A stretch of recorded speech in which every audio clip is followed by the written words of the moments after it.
Well, good evening, everyone, and happy Pride. Woo! Lightweight crowd, but we got to make a lot of noise.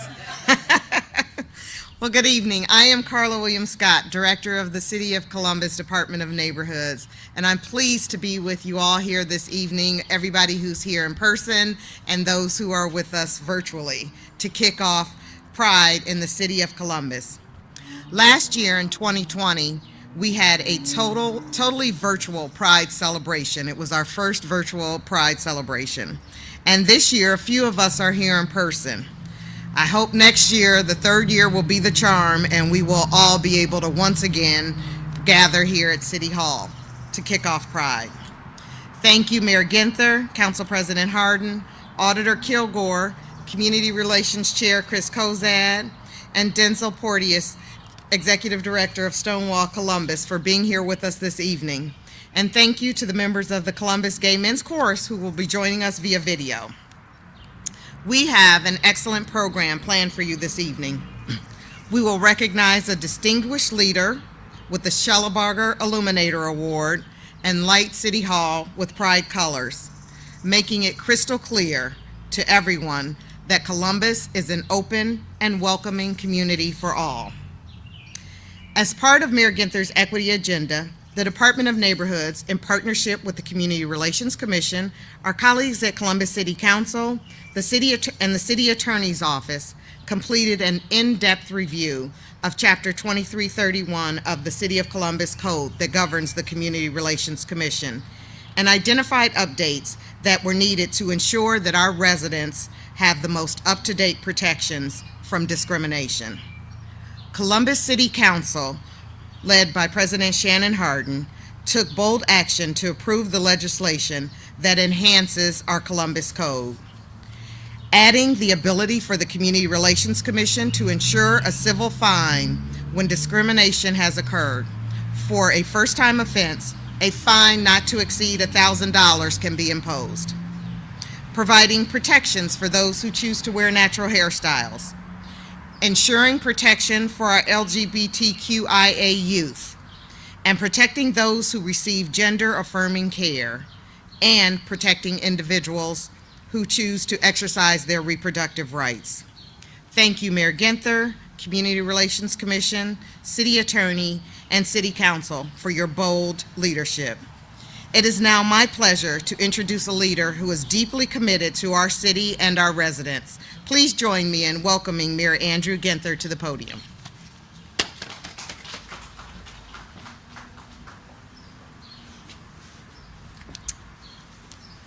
Thank you, Director, and it is a great night here in the city of Columbus, a beautiful night, and look forward to lighting up City Hall in honor and recognition and celebration of Pride.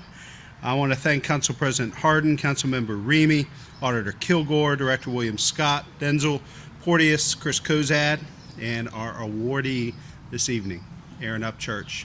I was thinking about this as I was sitting here, Erin, and thinking of this word right above us, service. And I think it says a lot of what you do every day in this community, your incredible contributions, your service to not just the young people in the LGBTQIA community, but this greater community. And I'm so grateful that the Council President is going to be celebrating and awarding and recognizing your leadership in just a few moments. This year, we celebrate Pride at an important moment in our city's history. The tail end of a global pandemic, the start of a new presidency in the midst of our work to eliminate hatred, bigotry, and racism, and during the 40th anniversary of Stonewall Columbus. 40 years of excellence and impact is an incredible milestone by any conceivable measure. That's 4 decades of active and inspiring leadership to advance equality and dignity for the LGBTQ+ community. 4 decades of expanding protections and demanding justice before legislators, courts, and the changing tides of public opinion. 4 decades of advocates and allies joining forces to right the wrongs of the past and address the shortcomings of that present that persist and that are present still today. In 4 decades of demonstrating to the world the power and beauty of intersecting identities and beliefs, thoughts and expressions, achievements and aspirations.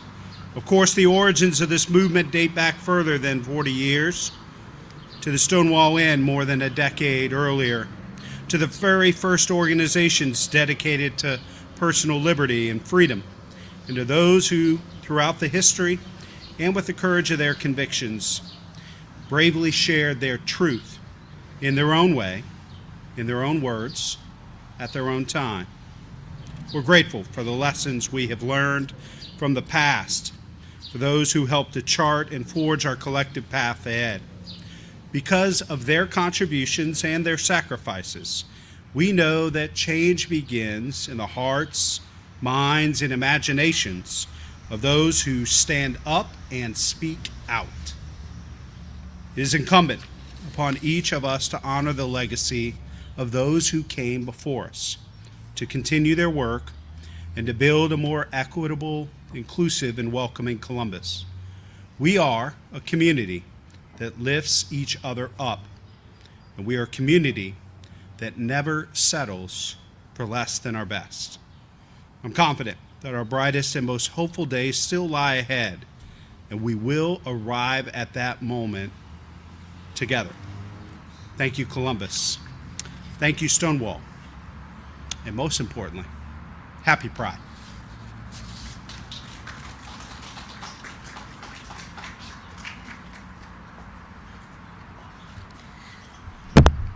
Thank you, Mayor, for those inspiring words. The work that we do to protect our residents would not be possible without our partners in City Council. It is now my honor and pleasure to welcome City Council President Shannon Hardin to the podium. Oh, that's all right. Thank you, Director. Thank you to our Mayor for bringing us back together. Thank you, Director William Scott, for hosting us once again. We appreciate you. To my colleague, Councilmember Remy, to Denzel Porteous, Stonewall, to Ms. Chris Kozad, to our honoree this evening, and to everyone that has gathered with us virtually, and even some from afar, still socially distanced out there with us. It's an honor to be with you in person. So I've missed everyone. I've missed seeing you and being around you and engaging with you. And not only just because of COVID, but a lot of you know that we have big news in our family. We have welcomed our first child, Noah Hardin Zachris, to our family. He was born 5 weeks ago. He's 5 weeks old now. He was small, but is mighty. And I just want to say thank you to all of you who have reached out, have sent well wishes. The Columbus community, we feel loved, and we are very grateful. I also want to acknowledge his birth mom, who made a very difficult decision, and then the nurses that took care of us when we were in the NICU. But as we usher in Pride Month, I think it's critical to acknowledge our communities past and how far we've come over 50 years. And even today, as we pause to remember the massacre in Tulsa, Oklahoma, we remember that it's important to stop and look back. It reminds us how far we've come, but it also reminds us of the work that is done. It also allows us to honor the struggles of folks who had it much harder than we did to make it so that we could be here today. And Ben and I, we've talked about this since we've had the baby, that our history is new. This is new for us to even be able to be here and to have a child together. It was less than 50 years ago that New York became the first state not to reject adoptive applicants solely because of parents' sexual orientation. It was in 1979 that a gay couple in California became the first in the country to jointly adopt a child, 1979. It wasn't until 1997 that New Jersey became the first state to allow same-sex couples to adopt statewide. And not until 2010 did Florida become the final state to overturn a ban on adoption by gay men and women. And while this may seem like a story of unrelenting progress, we know the truth is more complicated. Even now, the Supreme Court is weighing whether adoption agencies are able to discriminate against LGBTQ couples in the case Fulton versus Philadelphia. And based on the oral argument, some legal experts anticipate that the court will rule against Philadelphia and their anti-discrimination laws. The court could go back and weaken the Obergefell ruling in an attempt to strip away the rights that we've worked so hard and that we've earned. This stacks atop the many disparities gay, lesbian, and trans individuals face in our community. But in times of uncertainty, I often turn to my Morehouse brother, the Dr. Martin Luther King Jr., who said that the arc of the moral universe is long, but it always bends towards justice. But it doesn't just bend towards justice. It doesn't just do that because it's preordained to do that. It bends because we push on it. We jump on it. We bend, we fight, we protest. We talk to our families and our friends, and we sue. And when we honor our history and we celebrate each other. We have a long history, an important history. And as we celebrate this pride, and I said this last year, pride is a time of celebration, and it certainly has become that in Columbus, one of the largest prides in this country. But one of the things that COVID allowed us to do, or forced us to do, was slow down, think, sit. You got to remember, we said it back when we were in the parade that the first pride was a protest. We said it was a struggle, but we did it with a smile on our face and, with a lot of cheer. Maybe these last two prides, this one and the pride last year, where we have to be a little bit more solemn, we have to be a little slower, allows us to really think and process the many, many sacrifices of the folks that came before us, and allow us to truly honor the folks that are still doing the work today. And I look forward to doing that a little bit later. Thank you so much.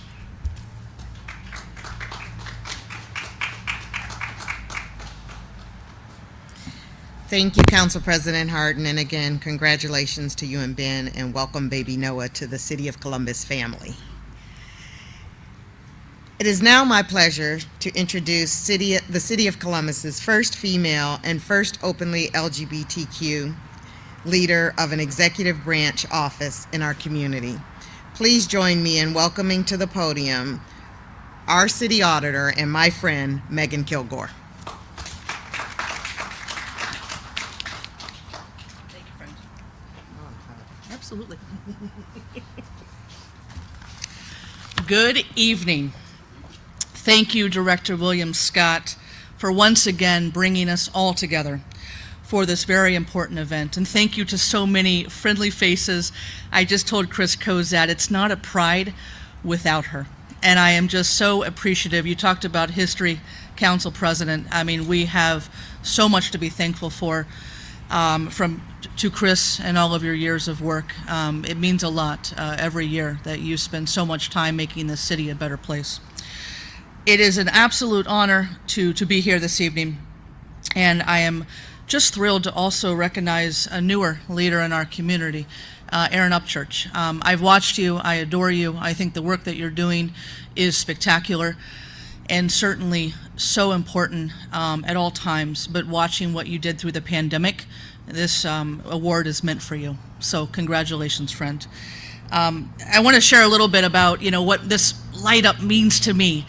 Every time I see and I drive past City Hall, I am reminded when our beautiful building is lit up by every color of the rainbow, that we celebrate diversity, not just, here in Columbus during the month of June, but every single day. And we are a beacon of light to everyone, a beacon that we are inclusive, that a Columbus is a home for every walk of life. And that's what I know each and every one of us is here celebrating this evening. But as we kind of emerge from not only a crisis on top of a crisis, a global pandemic, a reckoning of historic racial justice, I think tonight means, for me, it's more than just a lighting ceremony. we only are maybe few here on this patio this evening, but a lot of us are gathering at home. And for me personally, this has been a hard year. Ben and Shannon were able to welcome a brilliant addition to their family. I lost one. This will be my first Pride and my first birthday without my mother. She was a very tough battle with dementia. And, frankly, for an entire year, I couldn't see her. And that's really difficult. And so I've been thinking a lot about, those of you who are viewing this event tonight, we lost something during this past couple of years. And, so many of us have experienced pain or hardships.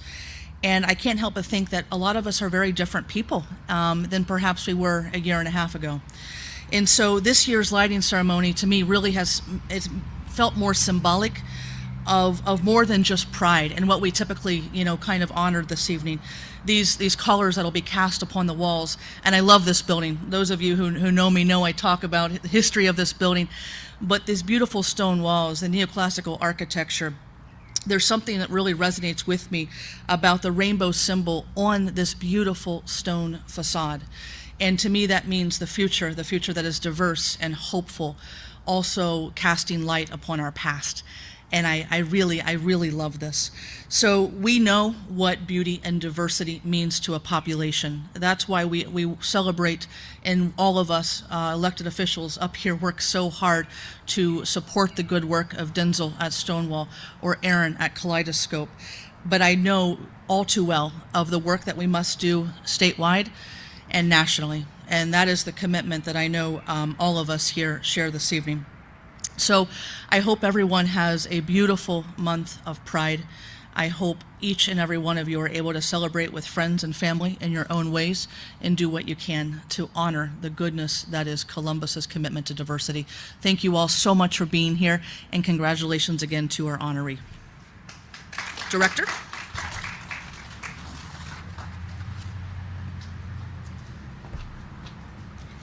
Thank you, Auditor Kilgore.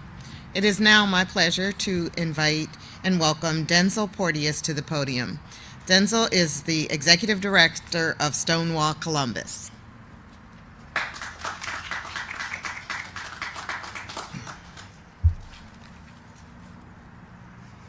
Good evening, everyone. It is a true honor and humbling privilege to stand here this evening as an out and openly queer Black man. While the privilege I have may be limited, I know that aspects of my privilege helped me to be here today. And so for that, I will always make space for others.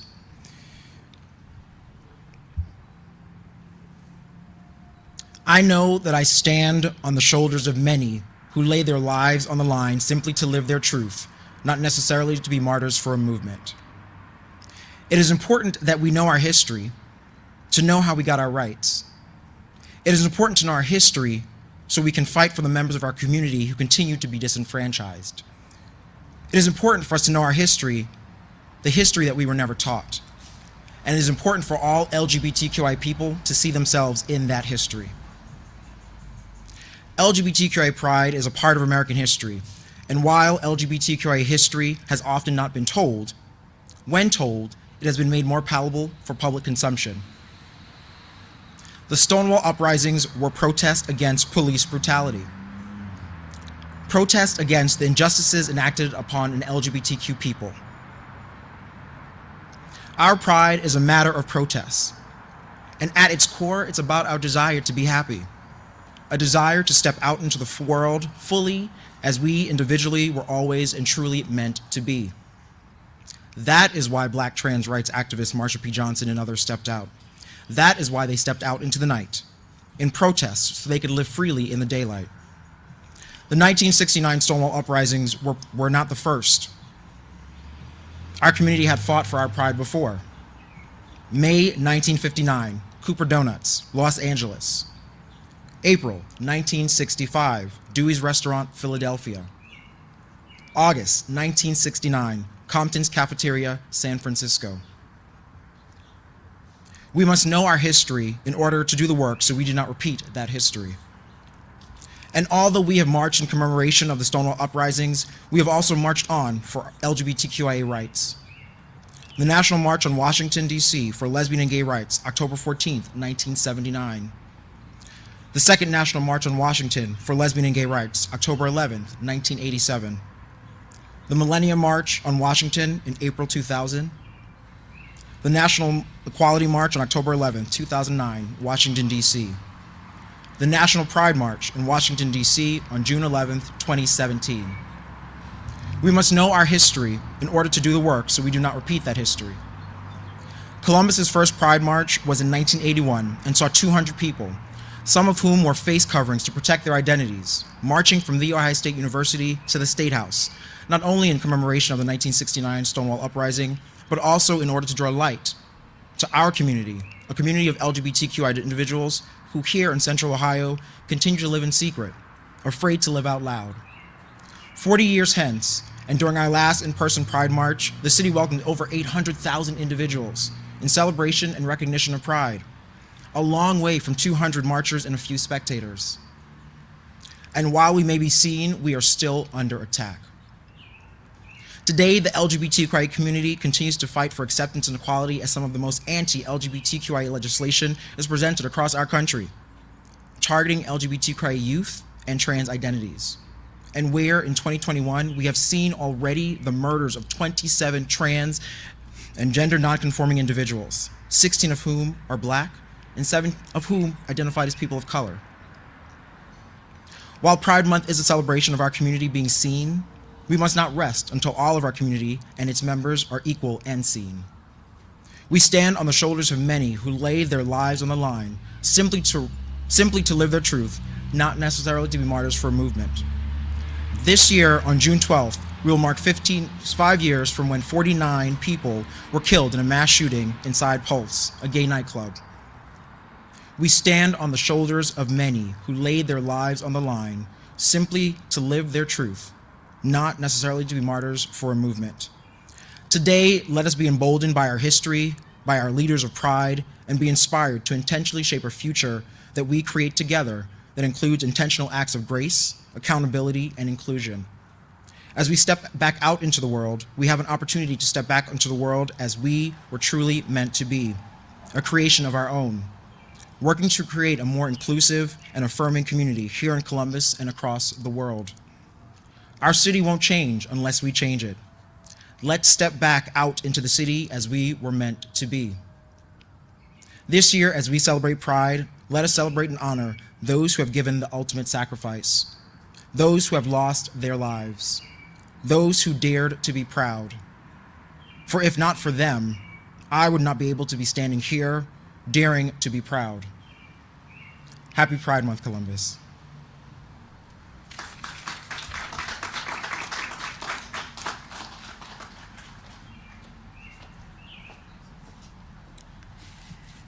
Denzel, thank you. Thank you for those remarks. Our next speaker is one of our key partners in the work that we do every day in the Department of Neighborhoods. I'm grateful for her recent efforts to lead the Community Relations Commission through the process to update our city code and increase anti-discrimination protection for our residents. Please join me in welcoming my friend and chair of the Community Relations Commission, Chris Kozad, to the podium.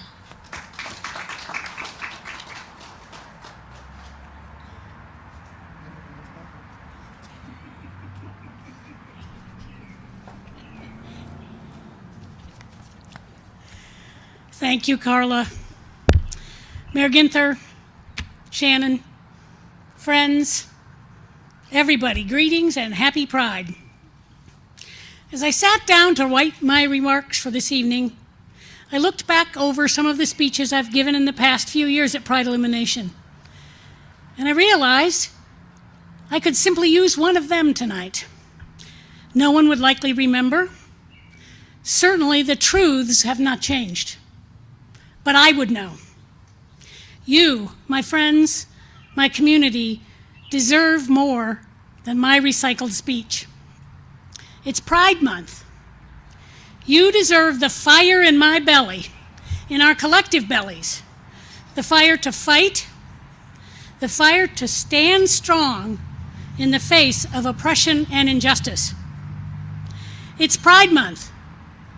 You deserve to breathe easy for a moment, to dance in the streets and celebrate our successes and our progress. Allow that celebration to blow in the winds of change we all so desperately want and need. It's Pride Month. You deserve to stand your ground, literally and figuratively. Just like the butch dykes and drag queens, many of them black and brown people, on that hot June night in 1969. We are all of this earth and this human family. We deserve love and respect. It's Pride Month. You deserve your tears as we mourn the losses that hate has perpetuated on all of us, from Pulse nightclub to Harvey Milk, from HIV and AIDS to COVID-19, from Matthew Shepard to the 40-plus trans people murdered in 2020 and the 27 so far in 2021. We have lost our friends and our families. Our tears must water the seeds of a new day, a day when we can all be free. But there was another side to this coin. Our passion, joy, bravery, and grief come with responsibility. A responsibility to ourselves, to each other, and to our community. A responsibility to act. Our passion, the fire in our bellies, must translate to doing the work, to act, to do what you can to create change. Volunteer, write letters to editors, to your elected officials. Give money to just causes and organizations regularly. Take an unhomed LGBTQ youth into your home and your heart. You will not regret it, I promise you. Find ways to make positive change in your world. As we celebrate our successes and the progress we have made, know that the work is not finished. It is important to stop and enjoy these moments, but we must take up the standard again and keep pushing. None of us is truly free until we are all free. Use the celebration to recharge, to re-energize, and to re-engage in the change we wish to see in the world. As we stand together as LGBTQ plus people this month, we must also stand with our allies and friends. We must fight for their liberation, as we have our own. We must educate ourselves about oppression and privilege, about power and control, about racism and anti-Semitism. We must stand beside others in their struggle as we ask them to stand with us. Together we are stronger than the sum of our parts. Together we can make change happen. As we grieve together, we must find ways to carry on the work that has been left unfinished. We must grieve with our black and brown friends and neighbors. We must grieve with our friends, our families, and our communities. We must grieve for all that we have lost: the people, the institutions, the freedoms. We must find ways to channel that grief into work for change. The seeds of change are small and fragile, and we must nurture them so that they can grow and take root. I spoke with Steve Shellabarger this morning. He could not be with us this evening, but he sends his love and his reminder that Pride and Pride Illumination are not about the speakers. This award is not about Steve, even though it's named in his honor, which he hates. They are about the work. They are about the change that is needed. Tonight is about honoring our leaders. It is about leaving a legacy that will guide our future. It is about recharging and celebrating together so that we have the vision and the energy to continue. It is about remembering our history, those who have been lost, those who inspire us. I am an out, proud lesbian every day, not just this evening, not just in Pride Month. I am proud to chair the Columbus Community Relations Commission, and I'm extremely proud of the work that we did on the new city code, keeping Columbus at the forefront of municipal leadership around diversity and civil rights. I'm particularly proud to hear Carla talk about it this evening. I'm also proud to be one of 6 different people who separately nominated Erin Upchurch for the 2021 Steven Shellabarger Illuminator Award.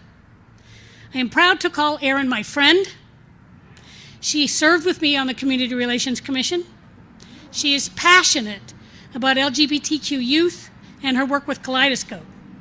She is passionate about equality.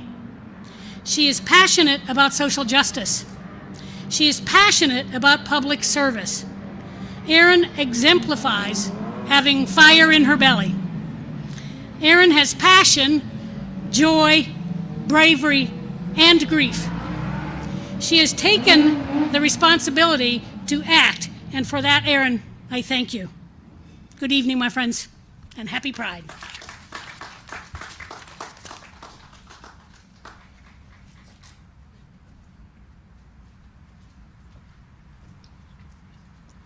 And now I would like to invite Council President Hardin up to share a little bit more about our Schallebarger Award winner, and then allow our awardee to give remarks. Thank you again, Director.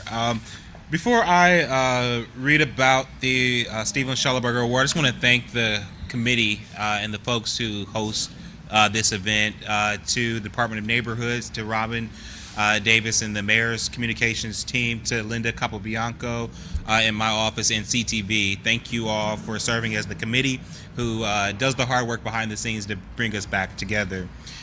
Like I said, I have the pleasure of presenting the Steven Shellabarger Illuminator Award.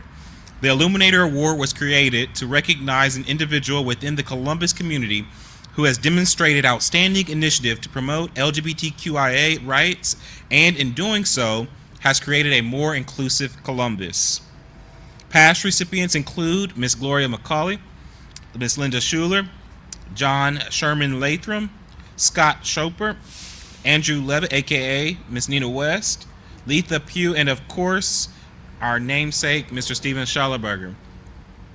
This year, I'm truly excited to present this award to a true leader in our community, Erin Upchurch. Many of us have known Erin for years. We've seen her transform spaces to ensure individuals are seen and everyone is valued and respected. Her interpersonal kindness and genuine care is always on display. Professionally, Erin is a social worker and leads Kaleidoscope Youth Center. Since Erin began her leadership at KYC, the operating budget has doubled. Erin has dramatically grown the staff at KYC, including increasing the number of queer people of color on the staff by 20%. Congratulations for them. Nonprofit leaders wrote in to talk about their support of Erin. Erin's a go-to partner in the sector. She's helped others in housing who had been housing insecure, and she has led this organization in securing new housing opportunities at their KYC property downtown. She is a bridge builder. She brings personal transparency and vulnerability to all spaces. And I'm so happy to have her leadership here in Columbus. It is with great honor that I'd like to present Erin Upchurch with the Steven Shellabarger Illuminator Award.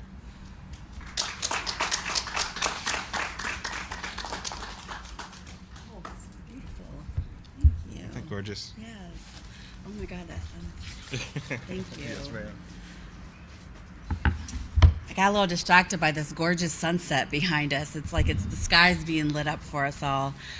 Thank you so much, Council President Hardin, Mayor Ginther, Director William Scott, our elected officials, Chris, Denzel, and to my sweet partner, Karen, to our youth, and to our community. I've always said that this work is never done alone. Leaders need leaders by their side, standing with and for them. And so to all of you in the community and those that completed this nomination, thank you so much. I am queer.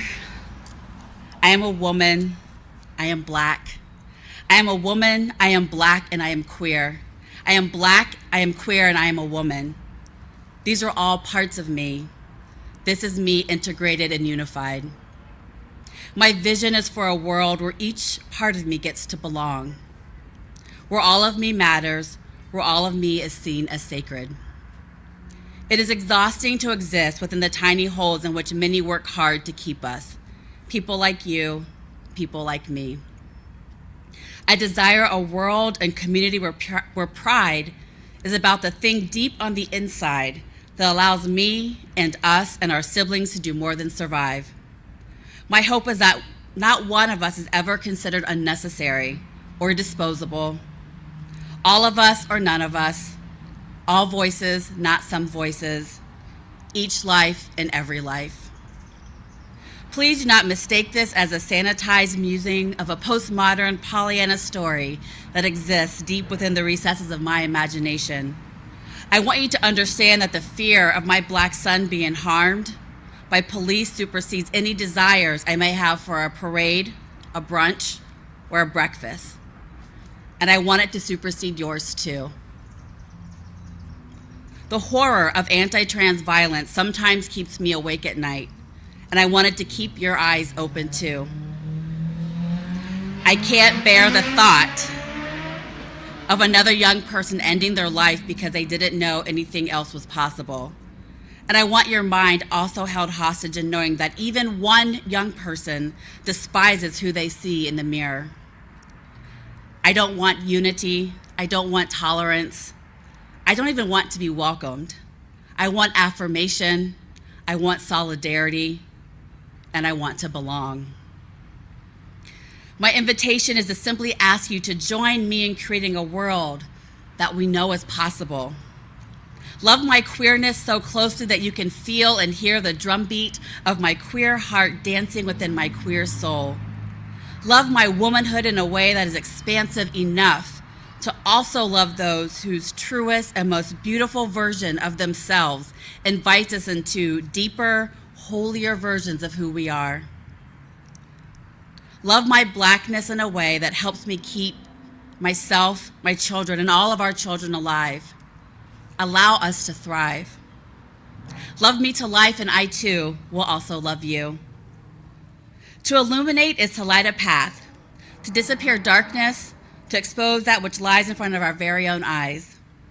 Each and every one of us here has a light that lives on the inside, a fire, sacred fire, if you will.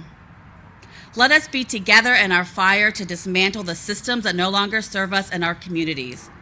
Let us continue to blaze the trail and place our hope in something different and something new. Happy Pride.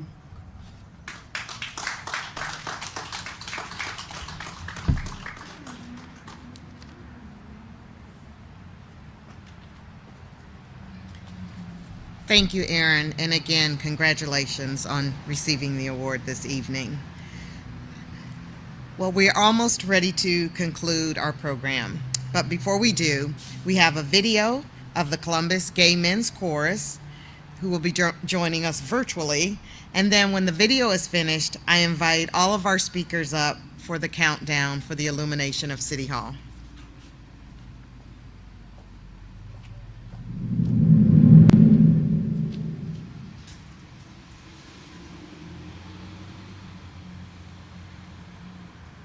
As we all know, this last year or so of our lives has been the most bizarre world ever, and it's definitely going to go down in history. Now, I can't speak for all Black people, but I do know that for a lot of us, being Black in America can be a particular and tricky experience, and that is saying it nicely.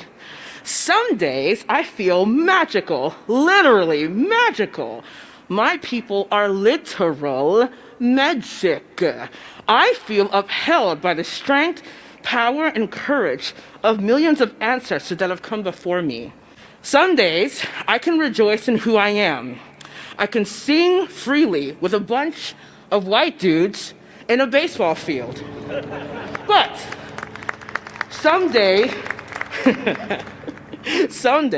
there's no way around it. Some days, it's just really heavy.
We'll socially distance this countdown. Council President, you want to join the mayor? Mayor, please.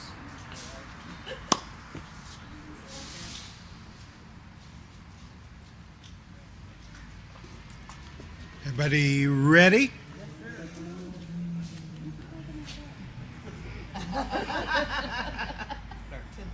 It's her night. You got to follow the lead.